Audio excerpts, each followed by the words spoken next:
you know other ways for veterans to take advantage of different programs and make money. Let's jump into some of those things a lot of veterans may be missing out on. Two biggest ones that we see, right, are disability and VA loans. There's some crazy stat. The VA loan is the single best primary residence mortgage in the world. I mean, there's nothing like it. Just a bunch of misnomers. Unfortunately, a lot of vets either don't realize that or don't think they're eligible for it, or they talk to the wrong agent. And so there's just a ton of people who get steered the wrong way by agents, lenders who don't know what they're doing. They say things, and there's all these other rumors about it. You know, you can only use it once, or you can't buy a multifamily, and what I will tell you is by the end of that conversation, one of two things will be true. They will admit the VA loan's amazing, or the world will know that they just don't understand it. And that's why they have that opinion.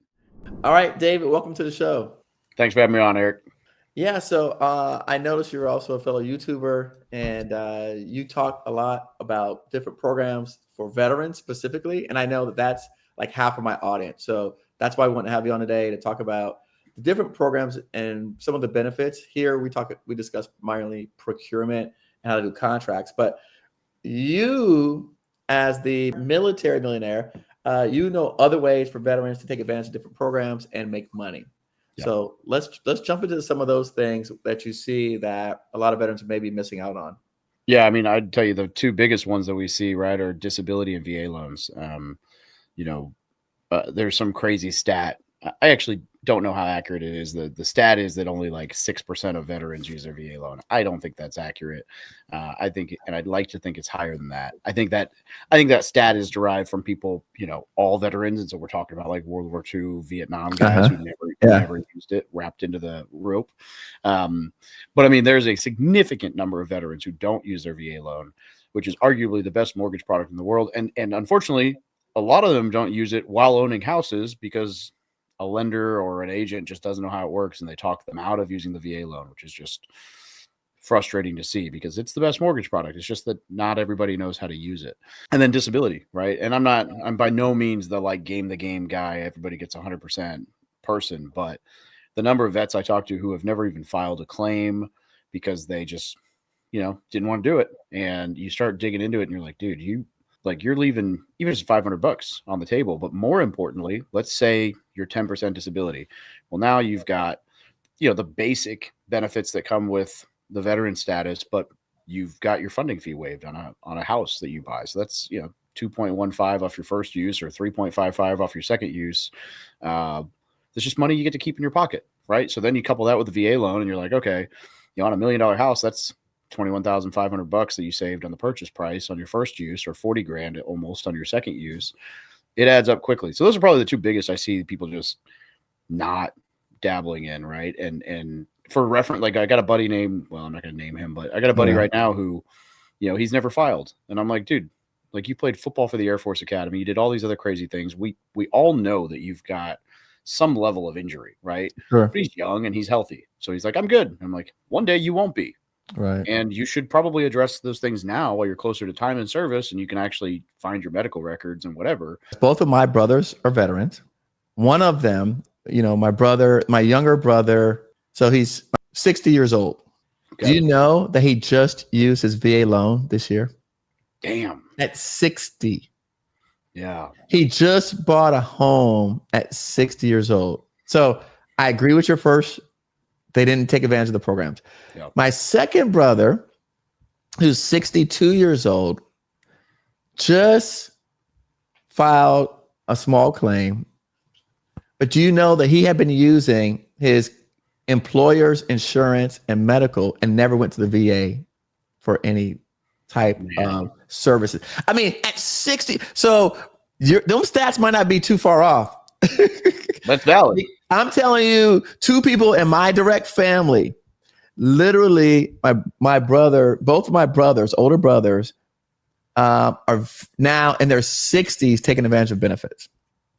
Yeah, that stuff's just wild to me. When you see that, you're like, dude, I'm like, what are you doing? Like, help yourself out here. Like you said, a lot of veterans are not just simply not taking advantage of the programs. So what do you think, Dave? I mean, you talk to a lot of veterans all the time. What are they saying? I think ego comes in when we're talking about disability, right? Because people are like, I'm not hurt. I'm good. I'm fine. And I'm like, okay, maybe, right? Like maybe you might be fine now.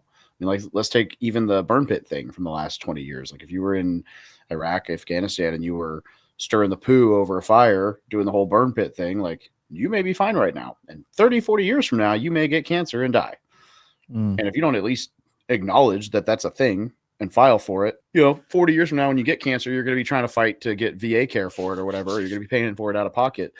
Or it's, a lot of times it's funny. It's ironically, a lot of times it's the guys who actually got hurt. It's the infantry guys it's just an ego thing. They don't want to say there's nothing wrong with me. I'm fine. I'm healthy. Blah, blah, blah. I'm like, yeah, me too. Like we'll use me for an example, right? Like I live my life, good life, totally functional. I also have a hearing aid, PTSD. I'm on testosterone for the rest of my life because of a TBI where my brain no longer sends the signal to produce. I have a C5, C7 injury that at some point will probably need surgery. And like functionally through the day, like I go to the gym, I live my life, I do my thing. Right. There's a lot of stuff in there that I'm like, yeah, that still exists. And that's still an issue. And at some point that's going to rear its ugly head, so that there should be no, shame associated with getting some level of care in regard to that.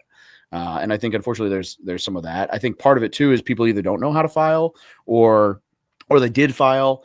They may not have liked the answer they got, and then it's work. You have to put in the legwork, and so there's a lot to it. But it is there's a ton of incredible benefits, right? Like it's funny. I wouldn't say a custody battle right now. I'm trying to get to 50% with my kiddo, and my ex is claiming that I have to pay her back for healthcare. And I'm laughing because I'm like, my kid is covered in Champ VA. I'm 100% P&T. Right. He's on the VA healthcare. Like he's covered. And she's like, well, I didn't know that. I'm like, yes, you did. She's like, I don't have an insurance card. It's his social. Well, I didn't. And I'm like, this is going to be fun for me when it gets like the court side of things, if it gets there. Because I'm like, I don't know what you want from me. Like, yeah, you're paying for healthcare, but I'm like, the VA covers him. Right. Yeah. There's no, so it's kind of a weird, on that side, there's that. On the VA side, unfortunately, what it is, I would say more than anything, is agents and lenders don't know how to use it. They hear rumors about it or whatever, and they perpetuate them rather than doing their own homework. And for reference, I'm licensed as both an agent and a lender. And I don't do either of them transactionally. I basically just got the license so that I would know what I was, I would have the credentials to back up when I talk about this stuff. What I learned in that process is that neither one of those teaches you anything about the VA loan. It's like, they're like, oh yeah, here's the legality of how not to get in trouble and figure out the rest on your own. And so the only lenders who are going to really know how to use the VA loan are guys and girls who dug way into the VA guidelines and they nerd out on it. It's normally vets or people who work primarily with vets. It's genuinely not big banks. It's brokers or local people. And I mean, like I got burned on this. My first house, the lender who I saw a billboard for him as a VA lender, he talked me out of it. He's like, you can only use a VA loan once. Don't waste it on this duplex, And so I listened to him, and he was very wrong. You can use the VA loan multiple times. And so I used an FHA. So I had to put, I'm all into this house for probably $4,000 when I could have been all into it for $1,000. And I had to pay PMI when I didn't need to. And so that was an extra $81 a month on this house. And I'm like, by the time I sold that thing 7 years later, like he probably cost me $15,000 on this house, 10 to 15 grand on a house that, I could have very easily bought VA loan. And then when I sold it, I would have recouped my entitlement and I'd be in the same exact position I am right now with full entitlement, but I would have bought and sold a house and saved that $10,000 to $15,000 on it, And so there's just a ton of people who get steered the wrong way by agents, lenders who don't know what they're doing. They say things like it's not competitive in a hot market, or the inspections are painful, or it doesn't close fast. And there's all these other rumors about it. You can only use it once, or you can't buy a multifamily, or, just a bunch of misnomers. And realistically, the VA loan is the single best primary residence mortgage in the world. I mean, there's nothing like it if you know how to use it. And so I tell people that all the time, and they're like, and I'm like, look, I'll go toe to toe with any lender. And what I will tell you is by the end of that conversation, one of two things will be true. They will admit the VA loan's amazing, or the world will know that they just don't understand it. And that's why they have that opinion, because there's not like, you can't touch it. I mean, there are like one-off things that might be a little bit better, one here, one there, sure, and whatever. But I mean, by and large, there's no better product in the world. And so unfortunately, a lot of vets either don't realize that, or don't think they're eligible for it, or they talk to the wrong agent, the wrong lender, they get sold into, because what happens is this: you go talk to a real estate lender, and that lender doesn't know anything about the VA loan. 90% of those lenders, 99% of those lenders are going to talk you into a program they do understand, rather than telling you, I'm not the guy. Here's somebody who knows the VA loan. Go talk to them. They're not going to want to lose the commission. And so rather than be honest with you and say, hey, it might be amazing, I just don't understand it, they're going to sell you on a product they do understand because they still want your commission, which is just unfortunate. Wow. That's interesting. What, you've been on to talk about different programs that veterans will take advantage of. I know I brought up the Army Cool, Air Force Cool, DoD Cool. What are some of the other things that veterans you think that they're not taking advantage of? Yeah, admittedly, I don't know that I'm the residential expert on educational stuff. The Cool program's amazing. Like the whole Voc Rehab Cool program, as far as getting you can get, between your GI Bill and those programs, you could basically get certified for just about any trade school you want, welding, whatever. On the GI Bill side, I think just not enough people use it. Not to say you have to go to college, but you can use your GI Bill for trade related things. You can use heck, you could use your GI Bill as a virtual student and do your work at home and just collect the BAH and then reinvest that. And you could do some damage even that way. Like, let's say, in Missouri, your BAH might only be $1,200, which is not a ton, but that's, I don't know, math in public, right? $14,400 a year. So over the course of 4 years, you save $56,000, $57,000.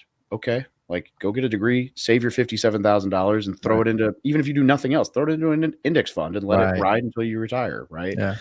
I think really it's just not using your benefits in general, not knowing what to, shoot, for all I know, you could even go into ChatGPT and be like, hey, I am in this situation. Which military benefits do you think I should use that I'm not using? And you'd probably, but most people just don't do the work, right? They get out, they get a job, they do whatever. Yeah. They don't want to go to school. I get it. Yeah. Don't go to school. Do it virtual. Do it part-time. Just collect your BAH and reinvest it. Whatever you got to do. One thing I do, like you said, is reinvest it. I like that. Please reinvest it. Don't waste it. Yeah. Oh my gosh. I know. The other side of the disability argument too, and this is huge, right? Is if you get to 100% P&T, your kids get Chapter 31, Chapter 35 benefits, and they get grants for school, which total up to about $50,000 over the 4 years to help pay for school. And in a lot of states, they get free education too if they're dependents of disabled vets. So, like, let's say you're in Texas or Florida, you can send every single one of your dependents to school for free, and they're all going to get a grant that goes in their pocket, not to books, not to tuition. It goes in their pocket while they're at school. So like, you don't have to fund their lifestyle to go and drink beer with their 20-year-old frat party or whatever, right? You're like, bro, you get $1,200 a month, figure it out. So a lot of cool options with that. So what kind of things are you teaching your students? How to buy real estate, how to invest in real estate? What kind of things are you guys learning in your masterminds? Yeah, we run through everything from, personal finance 101, your basic financial foundation. I think a ton of people jump, it's very easy and very sexy for people to say, I want to jump into house buying. And you're like, okay, cool. But also you spent $1,200 on booze and food last month when you could have spent $300 on groceries and another $100 on booze and still had a good life. And so, some of that basic stuff, right? Improving your credit, not over sexifying things right away. Oh my gosh, the number of people who come in and they're like, I have to get an LLC. And I'm like, why? Because that's what you do. And I'm like, you're playing business. Buy the house. If you're going to create the LLC, do it while you buy the house. That's fine. But you don't need an LLC for your first property, especially if it's a VA. You can't even buy it in an LLC.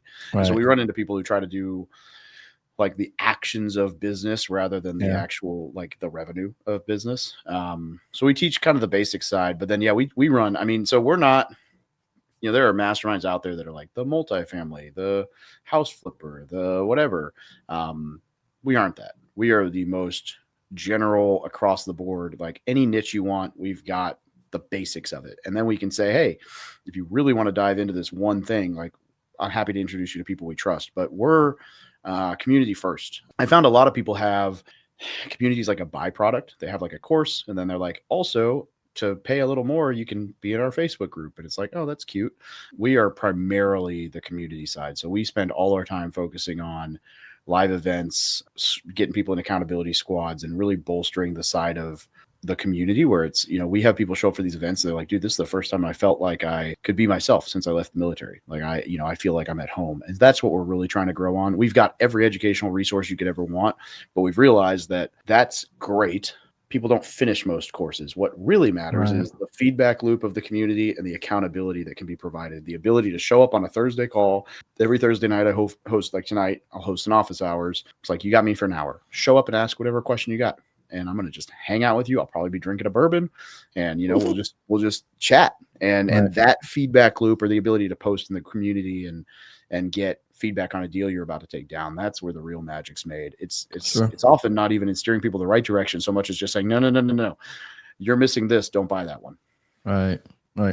Yeah, no, I found that to be extremely helpful for people across all, like you said, and especially if anyone's providing any type of training, education. Things are changing, rules are changing, and it definitely, there's not a single book that I've read. It doesn't say seek mentorship, be an apprentice, I haven't read that book that says, just go figure it out. Dude, and I learned, I'm a learn the hard way guy. And I'll tell you firsthand, I tell all these people this, I'm like, let's say our mastermind was $10,000 a year, which by the way, it is not. Right. But I was in this group called Go Abundance. It was $12,000 a year. It was great. Then you have, events, but by the time you're probably $17,000 to $20,000 a year into this thing to go to the events or whatever. And I got a lot out of it. It's a great group of people. Not everybody's at that point, right? They're like, sure. You have to be a 2 mil net worth to even get in. And so that was super valuable. But the mentorship side is great. Let's say we're $10,000 a year. My first house flip, I tried to do it on my own, and I didn't ask questions. I didn't ask for feedback. And had I done so, I would have learned very quickly, don't buy this damn house. And I lost $30,000 on that house. And the reason, like rule 101 when flipping a house is, if the renovation budget is higher than the purchase price, you're an idiot, walk away, unless you've done hundreds of these things. Right. And so I bought this thing like $12,000 with like a $50,000 renovation budget. I was going to add a master suite and all this. And I'm like, it'll appraise at 120, or your contractor is going to rob you blind. You're going to lose $30,000 and barely make it out of the house. It's going to take you 2.5 years to pay your HELOC back down. And your ex-wife's going to be livid, at the time wife, about the fact that you spent all this dumb money and you're just spending all of your money now trying to pay down this HELOC. And so I tell people, I'm like, yeah, you're right. You could pay $10,000. You could take that $10,000 and go invest it in the property. But if it ends up like the first time I tried to do that, you're going to wish you just paid $10,000 to get told not to do that. Because I lost 30 on that. I lost 70 on another flip. I got into a 4-year, $250,000 lawsuit over a property that I never should have bought. All three of those things incredibly avoidable if I just had people to bounce the idea off. And one of those three would have been a great property and worked out had I just had someone able to go tweak this thing, and it would have been fine, all lessons I learned the hard way. And so I'm like, well, right there, I'm like, there's $100,000 in 2 flips that I lost. Like that paid 10 years of mentorship, which for reference, in 2 months, I'll hit 10 years since I bought my first property. So imagine if I'd been able to pay for a mentor for the entire journey out of just not making those mistakes. Like I think it adds up. Yeah. Yeah. What other things, again, I know you talk to the veteran community out there. What are some of your other like subjects that you talk about on your show content? Yeah. I mean, I'll tell you that real estate is the brunt, right? And as much as that's not sexy to everyone, but I mean, we talk like I've dabbled in every form of real estate you can dabble in at this point. Taking on our first like big development, I've done house flipping, burrs, wholesaling, creative financing, construction, commercial, all the whatever. I say construction, like renovations, I guess, on property I own. I'm not a construction manager guy at all. I mean, that's like the brunt is just and we're dabbling into the world of talking through people like how to buy businesses. I do a ton on the marketing side, the social media side for people as far as teaching how to do that. I'm not the king of buying businesses. I haven't done it yet. I love the idea, not my realm, right? I would default to someone like you or someone. I got a couple friends that do that, but I do think that's a huge opportunity in the coming, decade or two. And so I'm actually looking to jump into that, but I'm not going to start teaching people about any of that till I own 2 or 3 of them, right? Because I don't. That's not the way I do business. But I agree. It was fun. I just got before this call. I was on a call with a guy who wanted to sell his business, and it was a veteran, and so he starts running all the stuff, and I said okay. So I went through and asked him a series of questions, and it was good experience for him because he had no idea what he didn't know what was involved in trying to even sell his business. And so I left him with some homework. And I said, look, these are the things that you need to do. And I just simply said, and I mean, I'll just tell everybody who's listening who may be thinking about it, because he came to me and said, hey, I'm a veteran-owned business and I want to sell my company. And I said, okay, well, what values your company? And to skip all the boring stuff, ultimately, I said to him, at the size your business is, he was doing about 1.2 million in revenue. I said, the only type of loan that people will be able to get to buy your business is an SBA loan. I said, but your business has to qualify for the loan. And he goes, what do you mean? He goes, what their credit? I said, no. The SBA loans is based on the business, not the person. Yes, Absolutely. They have to have a credit. So if your business is not qualified for anyone to use an SBA loan to buy it, you can't sell it. Yep. And so, I mean, going back to like practical advice, kind of like what you gave about, hey, if the renovation costs more than the house, same thing. I was like, so what I encourage you to do is before you start looking for a buyer, look to see if your company is even sellable through this process, because any eligible buyer is going to have to go through this process in order to do it. And so I left him with that. And he was like, this is great. And I gave him a list of all the SBA lenders. And a lot of people don't realize, because he said, oh yeah, I work with the SBA and I try to do the GSA, and they start name dropping acronyms. Yeah. Yep. And I go, none of those things are related. No. SBA is a pain too. Yeah. They are. It's a if you're just starting out, 10% down on a business is great. But if you don't have to go that route, boy, there are better options out there. And I'll even tell people, I'm like, look, even if you just offer, and I'm a creative financing guy, so I'm like, dude, I would rather pay a little extra for the business and be like, yo, will you cover 25% down as a carryback? And then I'll get a normal loan from somebody or whatever that looks like. Or, hey, will you finance the whole damn thing? And let me, you can even stay on as a growth partner. However, like there's creative ways to do that. Because that SBA, we were trying to use it twice now. I've tried to use it to close on a hotel. And both times we've ended up paying an arm and a leg to go elsewhere because the SBA just couldn't come through or just, it's a great product when it works. Let me say this to that. So the SBA loan product that he's mentioning still uses traditional financial companies to use that product. So going back to, like you said about the VA loans, if the people don't know how to use the products, they're worthless. I mean, it's just a piece of paper. And so that's what I find with any of these products, which is one of the reasons why I gave him a list. I said, here are all the top SBA lenders. Start there. They know the product. So I think that's smart. Yeah. So I said, here's a list of all the top lenders. Start there. They know the products. They know what you can and can't do with them.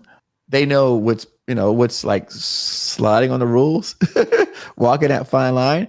And I go, but more importantly for this guy, because he was trying to sell, which I didn't know another way of saying, hey, I don't think you have anything to sell. So I said, see if it's sellable. Like, see if there's any intrinsic value. Because if they can't give you a value to assign a value, I mean, David, I wouldn't want you to buy his business. You understand? Like, if the SBA, so I would use them as a qualifier to say, is it eligible? Right? You don't have to use the SBA loan, but if it's not even eligible for a loan, that means that there's nothing there. But no, listen, thank you. I appreciate you.